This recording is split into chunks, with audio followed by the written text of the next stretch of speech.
Is the composition topic as straightforward as it seems? Students often skim through the composition question and end up writing off topic.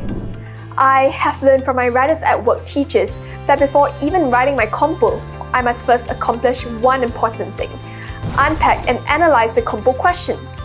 Here are 3 secret tips to help you do that and score full marks for your composition. Secret tip number 1. Check your writing perspective. Always look out for keywords like I, me, my, mine, you, or your in the compo question. If you see these keywords, it means that you are the main character and you should be using the first person perspective and write with I. Miss this and you have misread your question.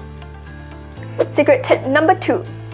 Think ahead of synonyms, idioms, or metaphors related to your composition topic. There is always more than one way to say something. For example, if the composition question is being callous, you wouldn't want to repeat the word callous too many times. You could say that your main character was being reckless or throwing caution to the wind. No one likes a naggy Nancy. Secret tip number 3. WWH. Always go through the what, the why, and the how. What would be your definition? For example, if your compo question is an act of mischief, make sure that you explicitly decide what the act of mischief is in your story. Why would be the problem introduced in the story?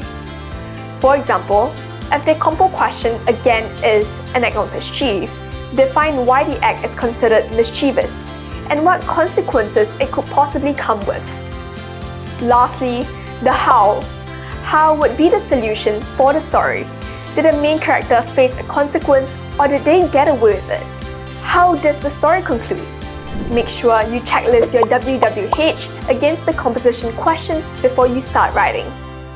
These 3 points will definitely help you with your story planning and help you stick to your topic when writing your composition. Do this and you will secure your content marks.